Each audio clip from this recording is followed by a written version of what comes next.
The crossover SUV at the budget end of the market continues again. Here's the next chapter. We've had so many of them lately. The Renault Kiger, brand new on the South African market, model we haven't seen before. Launched very, very recently. And in a lot of ways it is a first cousin to the Nissan Magnite. So we're going to refer to that a few times along the way as well. Very neat, handsome looking at the front end. Of course, you've got the very low lip spoiler over here, which immediately stands out. The Renault badge, you can't miss. You come across over here, and this is an interesting feature at this end of the market. Note the 3 LED headlights on either side. Very neat, and I must say, very effective headlights. Daytime running lights above there as well. So you get all those kind of features at this end of the market, which is good to see, good to know. Of course, you would expect to see the cladding around the wheel arch, which of course runs across the bottom, right at the bottom, and also just more stick-on stripes over there. But let's just go back to the wheels over here, because this is the top level Intens, spelled I-N-T-E-N-S. Yeah, it's correct, that's the right spelling. Get 16-inch mag wheels. You do get steel wheels on the cheapest version because there are 3 different spec levels available. Zen in the middle, and then you get the base model. We'll also point out a few of the differences because obviously it's all about price. You come over here, you've got your indicators in the mirrors over there, which are neat and useful, and a roof rack on the top model as well. I wouldn't put a lot of weight on here, but you can. And of course, noting while we're on the side here, the two-tone paintwork that has become so popular. The very interesting and actually nice, considering I don't generally like red cars, metallic red with a black roof. While we're here, let's just take a look in the back seat quickly and do it while we're busy. You'll see, obviously, a little bit somber and dark in here, but it's not bad at all. And it's quite nice. You've got aircon vents for the rear passengers. That's a good feature. And you've got a 12-volt socket below as well for the rear. So you can, of course, use an adapter and get USBs for the back if you want or something like that. And nice feature, you do have ISOFIX in the back seat as well. So those are very, very good positive features over there. Good headroom in the back. Decent legroom, as you can see, with the driver's seat set for myself, as always. And the contrasting white stitching on the cloth seats.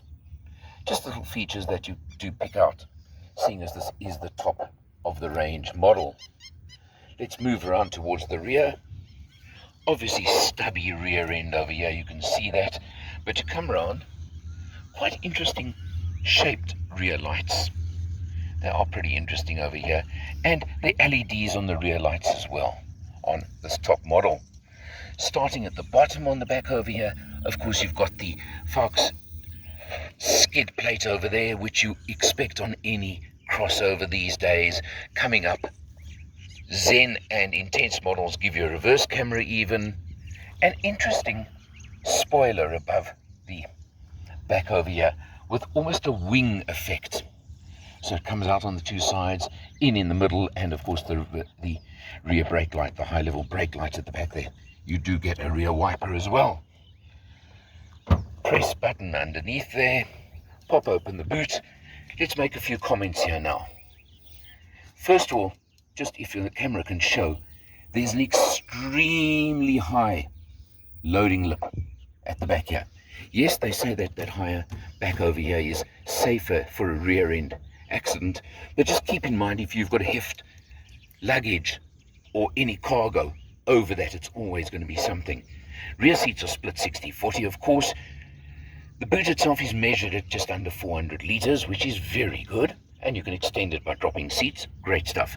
Then we look in here. Now this is one of these anomalies that I really get irritated by. You think you have a full-size spare wheel. Yes, okay, it's a steel wheel, not a mag to match the others. I don't mind that. It's not a space saver. But there's a weird anomaly. It's a 15-inch wheel. Not sure if you can see it so clearly there. But the rest of the car is 16s that are fitted on the mags. So it won't make a terrible difference if you're driving on the spare for a bit. But remember, you can't use it to rotate or interchange. I don't understand why other manufacturers do this as well. One of these weird things in the world of motoring. Close over there, and we have to look over here, because these two badges say turbo and Xtronic. Well, the turbo is an important factor. The Xtronic is actually Renault speak in this case for a CVT automatic. No complaints there. We'll talk a lot more about it just now. The turbo is the important one, because I mentioned the Kiger is coming in 3 different spec levels, but the bottom level comes without the turbo.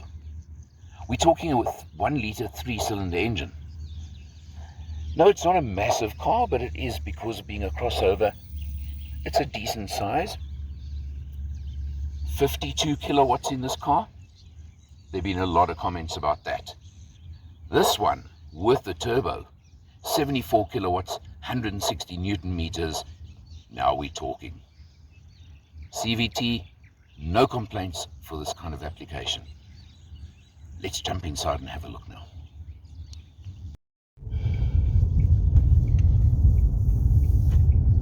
On the road, this is very much like most other small budget crossover SUVs. I've really got no complaint. The ride is decent, it's compliant, a little bit noisy. I've got to say to you that you may hear a little bit of a boom that we're getting right now in the car, which I can't quite explain, but it's there. And on a freeway at 120, I did notice quite a bit of wind noise, which is something you just got to accept. I don't think it's drastic, but it is there and apparent. But what you do, of course, get from this turbo engine is decent acceleration and a little bit of oomph, a little bit of get up and go. And no, it's not a racing car. You're not paying for a racing car here. Keep that in mind. But you can overtake if you need to. Not silly overtakes, but you can certainly drive it, and drive it normally, even on freeways. There is that little bit in reserve to allow you to overtake if that's what is required, and allow you to do what you need to do. Everything's very easy, very light. The CVT gearbox is not the smoothest I've ever encountered, but certainly not a bad one either. And my point here is, for this category of car, it does the job. And when can you ever ask for more than for it to do the job that's asked for it? And that is so important.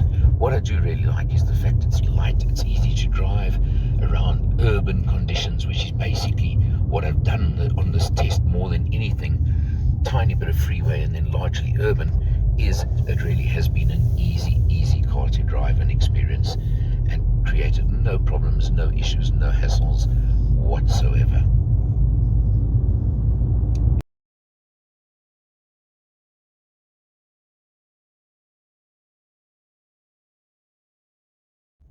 Starting off behind the wheel, as always, we have a look over here. We've done 507 kilometers on this test, and we're averaging 13.9 kilometers per litre, which means 7.2 litres per 100. I've done the calculation for you. Interestingly, it's referenced the Magnite cousin now. You'll notice you haven't got quite the same 1990s Game Boy effect on the dash. You've got the digital dashboard. You press the button, you can change various controls over there. You know what I'm talking about over here. And you'll see exactly how it works and what it does. And there you go. Very simple. That's just what I've done for the last few seconds. Don't worry about that, or what it's showing right now. That's an instant reading. We won't worry about that. But that 13.9 litres per 100 is certainly impressive. You can see we've still got about a quarter of a tank left as well. Also take note of the fact this car's only done 1391 kilometers now. So we got it with it under 900 on the clock. Still brand new, still running in, etc. You come down, you've got your very standard multifunction steering wheel. Don't have to tell you anything about that. Of course, you've got your sound, etc. over here. This one does not have cruise control, but then again, to me, not important. But something I did notice that I found unusual on this top spec model. You notice the top little bit of the steering wheel has got a artificial leather with quite prominent stitching, and then the rest of the wheel, where you hold it actually, is a polyurethane plastic. I would have maybe preferred the leather or artificial leather where I'm holding the wheel, not over there. But anyway, that's what you get. Let's leave it at that. Just showing it to you. Something else you don't get on this car that I thought, maybe I'm just getting spoiled, but I'm getting so used to, is auto-on headlights. Again, just keep it in mind. Remember it more than anything. Because I did catch myself out a few times not being wanting to drive off without putting headlights on the door over here. On the driver's door, of course, you've got your windows, which is auto up and down for the driver. Good feature, that one, I must say, I do like, but very standard beyond that. Come across, of course, now you've got I showed you the TFT screen in the center over there, which is a feature only of the Intens model. And of course, you come across here, and here's where we get a feature, of course, that has become so important in this market segment. Your 8-inch infotainment touchscreen. Very standard, very typical media. You press button. I'm just going to show you nothing on at the moment, but you know how it works. Vehicle, it's all very easy and has the settings you want, which are important. And of course, it does have Android Auto and Apple CarPlay, which are absolutely crucial. Here you come down over here, of course you've got your traction control over there, which I really don't know why anyone would want to switch that off in a car of this sort, but you can switch off if you want. And here's a button that really, really drives me mad on this car. The only way you can get out of the car is by unlocking there. You heard it, I'm sure. And to lock.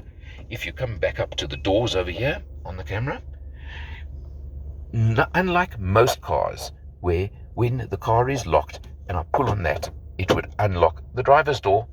It doesn't do it unless you do there. Something, I don't know. Anyway, that's how it is, and that's what you've got to live with on this car. Yes, you've got full automatic air conditioning on this car. Again, nice feature. You can set the temperature. You can do what you want. It's a little bit of a glare over here. I'm not sure if you can see. We've set the temperature 20 degrees right now. Then you come down below here. You've got a nice little place here to keep your cell phone. And although it isn't rubberized, it does hold your phone quite nicely in place with your USB port right next to it and your engine stop-start button next to that. Then you've got, again, a nice deep little area down here, and you've got a 12-volt socket right there. Good stuff, nice. So you've got your connectivity, you've got your power sources, etc. CVT gearbox, I mentioned it to you just now. I'm not going to say too much more about that. But what this one does have that I found very interesting was this knob over here. You have actually got a multi-mode, believe it or not, on a car like this. Eco, normal, and sport. I played with it a little bit. I would suggest you really do not use Eco unless you're traveling long road. It really, and then if you want to overtake, change modes quickly before you do so. Don't leave it in that mode. It really does seem to limit your power terribly. But we drove it in normal almost all the time. I tried sport a few times, and it's one of those that actually does give you that little bit of extra oomph while you're doing it. So, good stuff. It really does. This button over here, we're not going to see it in this light right now, but switches on ambient lighting on the doors and around the dash, etc. It's just an ambient lighting setting in the car. Quite an interesting one for a car this level. You come down. Yes, I know these are cheapish looking glossy plastics, but you do have a nice sliding cover for a very deep bin over here, and the armrest makes it even bigger over there, but you do have the driver's armrest as well, which is pretty neat and pretty useful. Now, coming back to the screen, I did mention just now the reverse camera. There you go, effective, works, no problem at all. So you do get the reverse camera on Zen and Intens models. What you get, of course, here is, have a look at a slightly unusual feature. You have a top cubbyhole and a bottom cubbyhole, which again on Intens model even has cooling for it. Pretty good. Here, I'm sure you heard, and a lot of people have been commenting on the plastics on the Kiger. It's the market segment, folks. It's where it is. I have found no issues or problems with these plastics, barring the one or two comments I've made. I think it looks pretty neat. You've got this fake effect on the door panel over here. I don't know what you want to call it, but it's there. It looks modern. It looks pretty good. It's really no issue whatsoever. And it certainly doesn't cause issues to me. But now one other thing, and I have to get to my pocket to show you and dig it out. Renault, this key card of yours has been around for a long time. Nobody else is using these sort of things. It's fine, it's in your pocket, it works okay, I can't complain about that. But it just doesn't look very modern, does it? And something else that I noticed with this car. Nice feature is, with this in your hand or your handbag or in your pocket, as you approach the car, it unlocks the car. As you move away, it locks the car. But for example, I had shopping in the boot. I opened the boot, I took all my shopping out, key in my pocket, had to put the shopping down on the ground to take the key to lock it. And by the time I picked the shopping up again, it had unlocked. So it is pretty sensitive. That's what I'm trying to tell you. It does lock automatically when you walk away from the car. But in this world and in this day and age, I prefer to be sure myself that I've locked the car, and I don't generally like to leave it to its own devices. Just something to keep in mind. Maybe you can change the settings.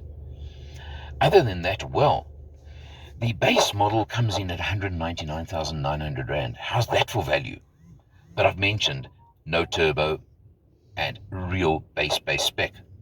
You get the Zen model at about 240, and you can get into this one with a CVT gearbox at 289,900 nowadays, including a 3-year 45,000 kilometer service plan.